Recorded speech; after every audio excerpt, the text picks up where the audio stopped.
sobre diferentes temas y eventualmente llegamos al tema de las películas, porque como va pasando las conversaciones uno va de un tema a otro y llegamos al tema de las películas. Y le comenté que uno de mis pasatiempos es ver películas, o algo creo que a todos nos encanta ver de vez en cuando una película. A mí me gustan de todo tipo, o sea, si me preguntan, me gustan de acción, misterio, suspenso, terror, animadas, actuadas, de todo. Y dentro de de las películas que he visto que me gustaría ver, hay una que se llama There Will Be Blood, o Petróleo Sangriento, como se le tradujo acá en Latinoamérica, que es del año 2007. Y trata de la vida de un hombre que se hizo millonario mediante el petróleo, ¿cierto? En Estados Unidos en el siglo XIX, al principio del siglo XX, más o menos. Pero no es una historia de superación, al contrario, es una historia de ambición desmesurada, de todo lo malo que este hombre tuvo que hacer para obtener lo que quería. La película misma, de hecho, se encarga de decirnos que el personaje principal es narcisista, egocéntrico, ambicioso y violento. Es más, en una parte de esta película, él habla de Dios como si fuera un mito sin sentido. Obliga a una persona a decir esto, que Dios es un mito sin sentido, para forzarlo a ser su compañero de negocios. Pero a pesar de todo esto, el personaje principal no sufre redención alguna ni castigo alguno. La película finaliza con él, millonario, y sin pagar nada de lo que le hizo a las personas que estafó o que abusó durante toda su vida para lograr su cometido. Ahora me imagino que tú estás pensando, oye Matías, creo que te confundiste, ¿cierto? Venimos aquí a una práctica a escuchar a Geo y tú hablas de tus películas favoritas, ¿cierto? No estamos aquí en el cinearte ni en ese provicio para que me vengas a contar una película y me spoileres, me arruines el final. Entonces me pregunto y dicen, ¿por qué me estás contando esto? ¿Qué es lo que te pasó? ¿Te equivocaste? ¿Te confundiste? Y no te dio semana. La razón por la que digo esto es porque creo que esta película, como todas las buenas historias, esconde algo real. Más allá de lo que simplemente se ve en pantalla o en presentación, pero un subtexto, un mensaje escondido. Como todas las buenas historias, este mensaje suele ser más profundo que la manera directa de que se muestra. Y creo que lo que está diciendo la película es sobre lo dañino que es la ambición, tanto para la persona como para sus cercanos, y de cómo esto lleva a la soledad y a la autodestrucción. Y esto es un mensaje un tanto cliché, ¿cierto? Un tanto cliché. Yo creo que todos hemos nacido o escuchado historias de gente millonaria y nos consolamos diciéndole, sí, es rico, tiene mucha plata, pero debe vivir muy solo, debe estar muy triste. Claro, estos mensajes creo que es tan repetitivo que ya nadie se lo cree, ¿cierto? Nadie se lo cree. Uno pensaría que sí, ya, muy lindo eso de que está triste en su casa, pero seamos sinceros, creo que nadie con mucho dinero está triste y solo en su mansión o en su auto de lujo. Pero que todo lo que hemos tentado es a pensar de esta forma algunas veces. Incluso uno pensaría que este mensaje es una forma de consuelo para nosotros los que tenemos menos dinero, ¿cierto? Decimos, tenemos menos plata, menos dinero, pero por lo menos nuestra familia nos quiere. Tenemos amigos, conocidos y cercanos que se preocupan por nosotros. Así que este mensaje parece ser más que realista un confort para la gente con menos capacidad económica. Algo que simplemente nos dice, tú eres tipo, ¿no? Tú estás bien, y tú también no dejas dinero, pero tienes familia, tienes amigos. Un mensaje que creo que ya todos estamos ocupados de escuchar y creemos que no es muy cierto. No creo que la persona multimillonaria esté tan sola o tan desvalida en su mansión. Es duro imaginarse que lo más probable es que estas personas, como el personaje de la película, que si bien hacen cosas malas, lo más probable es que estén contentos en su casa, estén tranquilos, relajados, sin ningún problema en sus vidas. Más aún como cristianos, pues vemos a hombres como en la película, que hay bastantes en el mundo real, que viven ignorando o rechazando, y ahora sí están llenos de bendiciones de Dios, o sea, perdón, vemos a hombres que rechazan o ignoran a Dios, y ahora sí están llenos de bendiciones, están llenos de dinero, posesiones, etc. Y esto nos choca, porque sabemos como cristianos que es Dios el que da todas las bendiciones. Entonces, ¿por qué Dios le da bendiciones a tipo de personas? ¿Por qué los hace prosperar a ellos y no a nosotros? Quizás no es tan necesario irse a extremos como esto, de una persona multimillonaria, sino de ver en el día a día personas entre los amigos conocidos que tienen como sus mantras, por así decirlo. Tú cuelgan un incienso a un Buda o a un dios de una encarnación y se leen las cartas o manifiestan para tener dinero y más encima les va bien. Entonces eso nos llena aún más de rabia porque decimos, chuta, o sea, estas personas que deberían ir mal, según Dios, les va bien y esto de cierta forma ¿cómo decirlo? Les atribuyen este éxito, o claro, lo hacen como reiterar en el terror. Es decir, me fue bien entonces porque hice esto, hice una manda, metí una vela, hice una manda a otro Dios, entonces debo hacer esa necesidad para que me vaya bien. Yo creo que esto nos trae preguntas y dudas, de que sabemos que Dios es el que bendice, entonces la pregunta es ¿por qué Dios bendice a estas personas? ¿Acaso Dios bendice a aquellos que viven ignorándolo? Veamos qué dice el texto al respecto, el cual se encuentra en el libro del profeta Ageo. Leeremos específicamente el capítulo 1,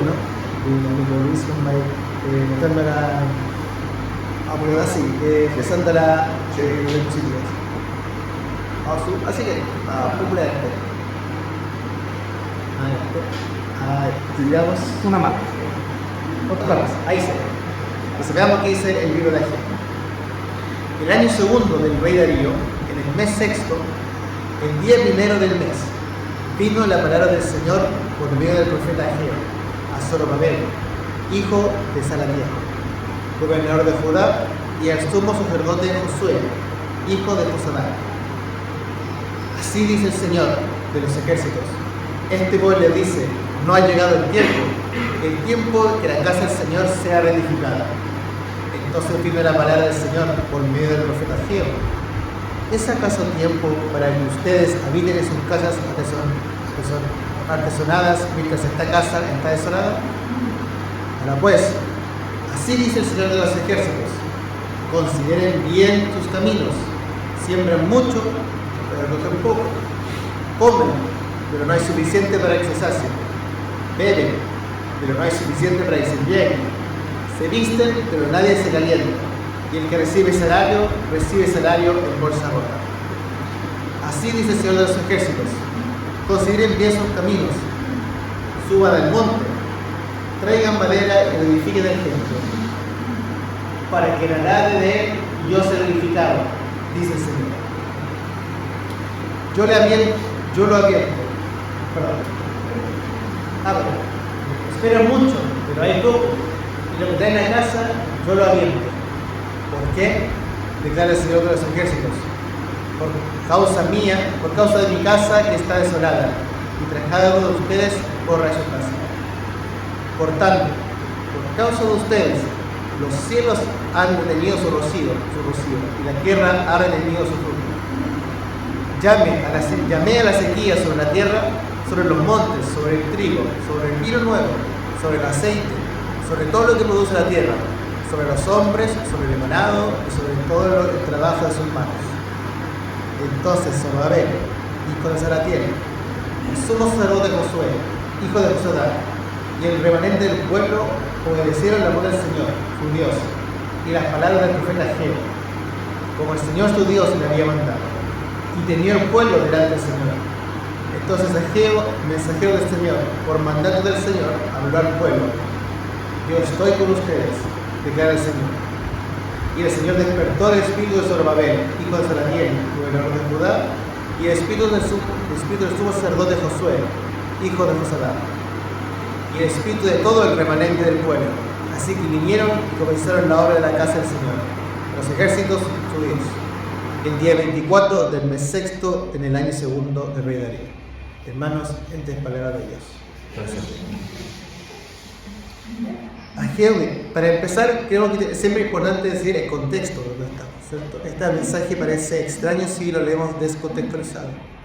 Tenemos que entender que Ageo recibe su misión durante la vuelta del pueblo judío a sus tierras para reconstruir la ciudad de Jerusalén.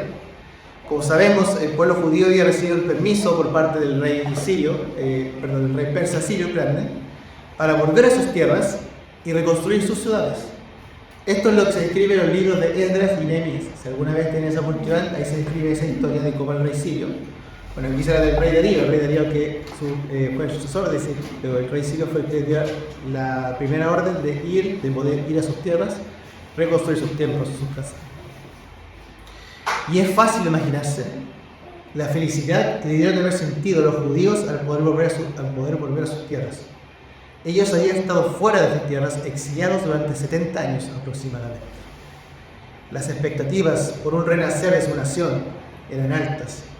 Y por este mismo motivo, ellos empezaron rápidamente a rehacer sus casas, sus campos y demás para así retomar la vida donde la habían dejado sus antepasados.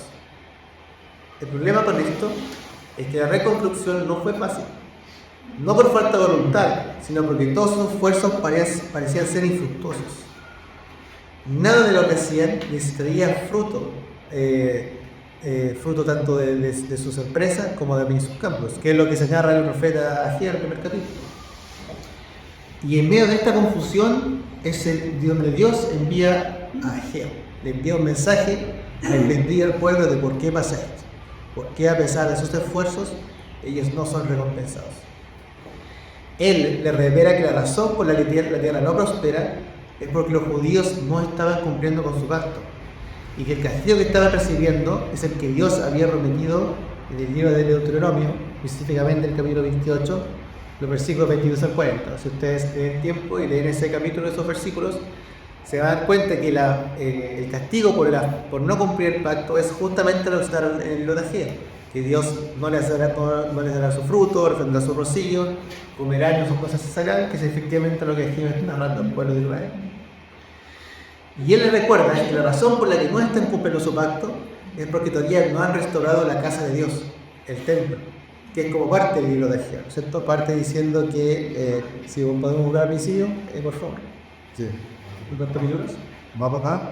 Ahí cada vez parte de Ageo, en primer versículo. Versículo 1. Versículo 2. Ya.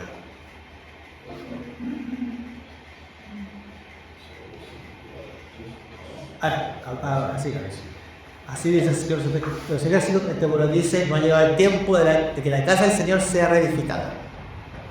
Ahí está diciendo, los judíos mismos están diciendo, todavía no es momento.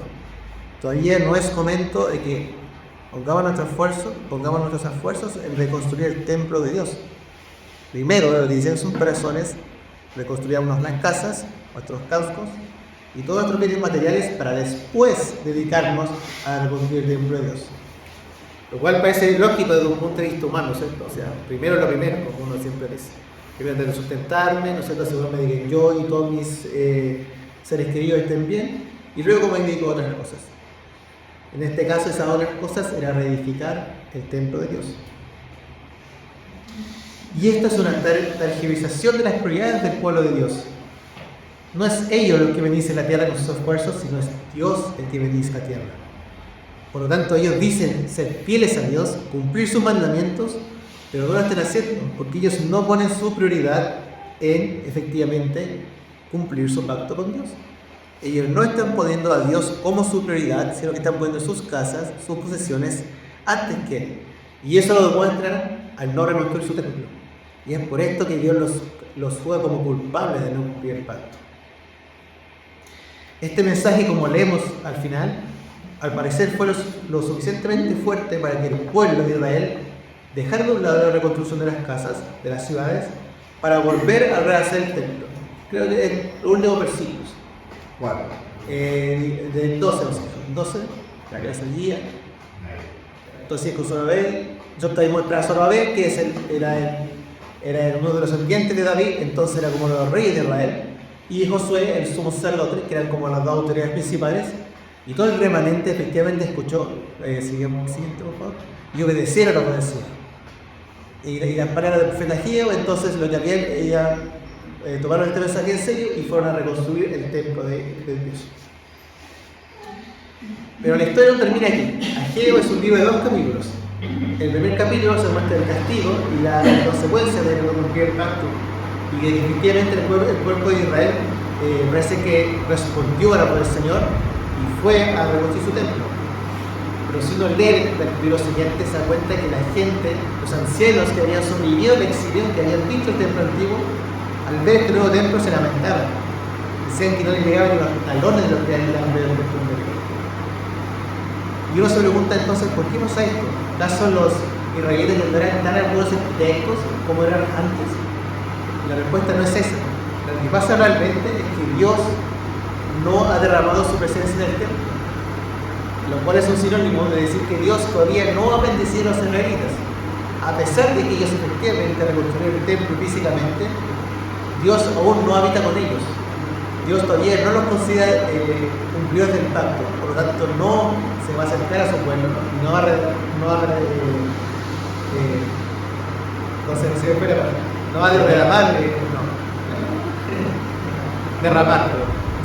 derramar su bendición sobre su pueblo. ¿Por qué está pasando esto? ¿Cierto? ¿Va a decisión lo correcto? O sea, pensar fue claro, reconstruir mi templo, tenía todo, reconstruir mi templo, y ellos finalmente hicieron eso. Dejaron sus casas, dejaron sus campos y reconstruyeron el templo. Entonces, ¿por qué, a pesar de escuchar a Dios, Dios no los bendice? ¿Por qué todavía pasan hambre y necesidades mientras los pueblos que los rodean y que los oprimen, como los persas o los egipcios, están sus precios llenos, tienen comida, riquezas y estabilidad? ¿Por qué ellos no? Y todos los pueblos infieles así.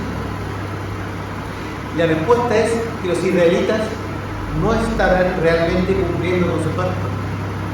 Y por esto, toda obra que realicen no contará con la bendición de Dios. Aun cuando esta obra sea reconstruir el templo de Dios, ellos al no estar realmente cumpliendo con el pacto, Dios juzga justamente no bendecirlos. Y para explicar por qué pasa esto, Ageo, en el capítulo 2, del versículo del 12 al 4, hace una ilustración a los sacerdotes de Israel.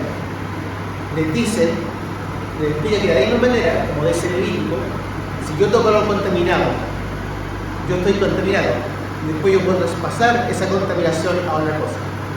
De la misma forma, el pueblo de Israel está contaminado por su pecado. Entonces, toda obra, toda empresa que haga, también estará contaminada por su pecado. Entonces, el templo de Dios que están construyendo también está contaminado. Y eso es porque ellos no han sido realmente fieles al Señor.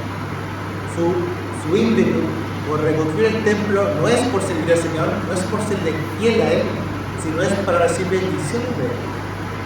Por esta misma razón es que Dios nos considera culpables de pecado, de falta con el tanto. Todo lo que hagan estará contaminado por su pecado, por no poner a Dios como su prioridad y no ser fieles a Él. Y Dios les demuestra que a Él no le importa solamente lo que el pueblo haga físicamente, sino que también les importa sus motivos reales. En este caso, el motivo por el cual Israel hacía caso a Ageo no es por la fidelidad a Dios, sino que ellos querían su bendición, sin la necesidad de comprometerse realmente a los mandamientos. Por esto Dios deja en claro qué es lo que espera y realmente exige de ellos y de nosotros hoy en día, y es que expongan su fidelidad en Él. La prioridad del pueblo de Dios, y en particular de nosotros como cristianos, debe ser Dios y la fidelidad en Él. Quizás tú piensas ahora, hermano, hermana, este mensaje es muy lindo, ¿cierto? Muy lindo mensaje, Matías, pero ¿es acaso Dios quien me dará techo y comida en mi estómago? ¿Es Él quien enviará a mis hijos al colegio y pagará mis deudas, vivienda y gastos médicos? Claramente mi prioridad entonces no es Dios. Yo tengo que salvarme por mí mismo, por mis propios esfuerzos, y yo tengo que apoyar a mi familia y a mí mismo para seguir adelante. Dios está por allá y yo estoy por acá. Por ende, yo debo primero asegurarme a mí mismo para después seguir a Dios. Pero esto es justamente el error que creyeron los israelitas. Pensaron que su prioridad eran sus deseos terrenales, antes de ser fieles a Dios y al pacto que habían hecho con sus antepasados. Y a causa de esto, ellos no prosperaron, porque Dios es el que efectivamente les da la bendición de la prosperidad de la tierra, no sus esfuerzos, no realmente lo que ellos hagan, sino de lo que Dios les da a ellos. Él es verdaderamente el que derrama su bendición de los que sí son fieles. El Espíritu Santo, hermanos, ha conservado este mensaje para advertirnos que si no vivimos poniendo a Dios como la más alta prioridad de nuestras vidas, no podemos esperar su bendición. Una vez aclarado esto, creo que la pregunta obvia es, entonces, ¿cómo se vive en fidelidad a Dios? La respuesta creo que es clara y repetitiva, es decir, bueno, voy a ir a la iglesia, voy a pagar mi diezmo, contribuir en la caridad, ¿cierto? Dar un poco de plata a una fundación aquí o por allá, ser buena persona, ser amable con mis vecinos, y con eso estamos cumpliendo todo lo que Dios nos manda. Estamos haciendo lo mismo que los judíos de ese tiempo estaban haciendo, cumpliendo simplemente la superficie de los mandamientos. No estamos realmente yendo a la raíz de lo que Dios quiere que realmente hagamos. Vivir en fidelidad no es solo hacer lo citado anteriormente, sino que es más profundo que esto. Es algo interno, pero también, es importante recordarlo, también es algo externo. Es lo que realmente son nuestros motivos reales de por qué realmente queremos serle fieles a Dios. Si es por bendiciones, por casi que muñequear con Él y decir, ya Dios, yo voy a hacer esto, entonces tú me vas a responder con esto, ¿verdad? Tú dijiste en tu palabra que si yo daba el diezmo, ¿no es cierto?, daba el 10% de mis ganancias, tú me ibas a responder con riquezas, bendiciones, entonces por eso lo voy a hacer. Pero Dios no quiere esto, quiere que realmente seamos fieles, que sometamos toda nuestra vida, nuestro deseo, nuestra mente, nuestras prioridades, todo nuestro ser a Él. No le servimos porque esperamos que Él nos bendiga verdaderamente, lo sabemos porque esa es nuestra prioridad, eso es lo que estamos llamados a hacer. Somos el pueblo de Dios, esclavos en Jesucristo, comprados en su sangre, le debemos todo a Él. Todo nuestro esfuerzo, todo lo que tenemos es gracias a Él y por Él de todo le pertenece a Él. Y esto de igual nos lleva no solamente a replantear nuestras motivaciones interiores, sino también a lo que hacemos exteriormente. Como iglesia hemos querido muchas veces empezar este concepto más o menos moderno, que pensar que la fe es algo interno. Entonces yo creo, tengo fe, doy este salto de fe, pero no tengo por qué demostrarlo físicamente. Es algo lógico, es algo que ocurre en la mente, no algo necesariamente externo. Pero la palabra fe no es solamente algo mental.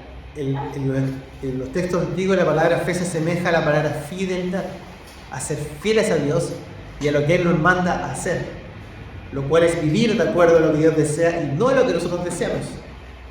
Por lo tanto, ¿qué significa vivir en fidelidad a Dios? Significa negarnos a nosotros mismos, a nuestros deseos, si es que esto no calza en el pueblo de Dios. Dios nos exige fidelidad absoluta, lo cual incluye no solo nuestras mentes, sino también nuestros cuerpos y acciones. Cuando son acciones que a veces hacemos, que tenemos que hacer cuando no queremos las ganas, disponer del tiempo que no queremos disponer para Dios, dar nuestros recursos económicos a Dios cuando no queremos hacerlo, darlo todo por Él, para Él. Eso es realmente la fidelidad. No es solamente un salto al vacío teórico, es un salto al vacío físico, por así decirlo. Vamos a poner todo para Él, todo va a girar, todo nuestra vida va a girar en torno a Él. Como decía Milo ayer cuando vino y respondió una pregunta, cuando hablaba de los ritos, y él decía muchas cosas cotidianas son ritos. Y es porque efectivamente, como por un lado, es verdad que toda nuestra vida es un sacrificio a Dios. La forma en que yo respondo a mis vecinos cuando estoy cansado, o a mis hijos cuando estoy enojado con ellos, o a mi jefe, un compañero de trabajo, todo eso es un rito y una presencia de que lo estamos haciendo para Dios. Ahí es donde vemos realmente nuestra fidelidad. Si realmente queremos responder a esta persona como queremos responder por odio, que es natural, ¿cierto? Somos pecadores y tenemos a Jesucristo, gracias a Dios, como abogado ante el Padre. Pero si queremos realmente caer en eso, o realmente ser a Dios y ser fieles a Dios y hacer lo que nos va a hacer. Para finalizar, queridos hermanos, quiero tocar un tema que creo que se desprende fácilmente si uno lee una lectura personal de esto. Esto se parece mucho al Evangelio de la prosperidad. Si lo han escuchado, o de amigos o de los conocidos, el cual dice que si tú eres fiel a Dios, entonces Él te va a dar riquezas. Y que por ende es el motivo para tú serle fiel a Dios, conseguir riquezas. Pero esto no es así, este no es el mensaje de ligero. El propósito para serle fiel a Dios no es recibir riquezas, que de nuevo es lo que los israelitas pensaban, pero no es ese realmente el motivo de Dios. Dios no se complace en ese tipo de acciones, ese tipo de pensamientos. Sino lo que tú haces con el fin de tener un buen... perdón, hermanos. Pero esto no es lo que Dios realmente quiere de nosotros. Lo que a Él realmente le interesa es el por qué tú vas a hacer. Si tú realmente elegiste a Dios para conseguir un bien económico, tú le estás siendo fiel al dinero, no a Dios. Tu objetivo real es la prestación económica. Dios no se contenta con esto. Dios no se contenta con alguien que simplemente lo sigue por un fin terrenal, físico. Dios se contenta con la gente que realmente lo sigue por amor a Él y por fidelidad a Él. A Dios sí le interesa y no es indiferente a como nosotros vivimos nuestra vida. Y tampoco es indiferente como estas personas que narraban la película o otros ejemplos que ustedes pueden conocer de su vida diaria. Tampoco es indiferente a eso. A Él le importa cómo esas personas alejadas de Él viven su vida. Y efectivamente le importa a esas personas que, a pesar de parecer bendecidas por Él, lo que realmente están haciendo es sin condenación, al ignorar a Dios y vivir dándoles las espaldas. Para este tipo de casos, me gustaría citar a Calvino, el cual tiene una frase espectacular para este tipo de personas que dice que el juicio de Dios es inevitable. Para algunas personas, Dios muestra su misericordia castigándolas, juzgándolas en vida. Para otras, se reserva su castigo cuando esta persona llama. Entonces, queridos hermanos, los quiero dejar con este mensaje de que efectivamente Dios sí le importa cómo tú vives tu vida. Sí le importa como si tú eres fiel a Él. No nos dejemos engañar por estas personas que parece que le da bien, pero le están acumulando condenación al darle las espaldas y ignorar a Dios. Ahora en Dios. Señor, gracias a esta mañana de domingo, tú nos permites reunirnos y escuchar tu palabra. Gracias por este mensaje que tú traes aquí, oh Señor, recordándonos cuáles son las verdaderas razones por las cuales no somos tu pueblo, Señor. No somos tu pueblo para vivir simplemente esperando bendiciones, a cumplir de forma parcial tus mandamientos, sino que somos tu pueblo para hacer fiel a ti, Señor.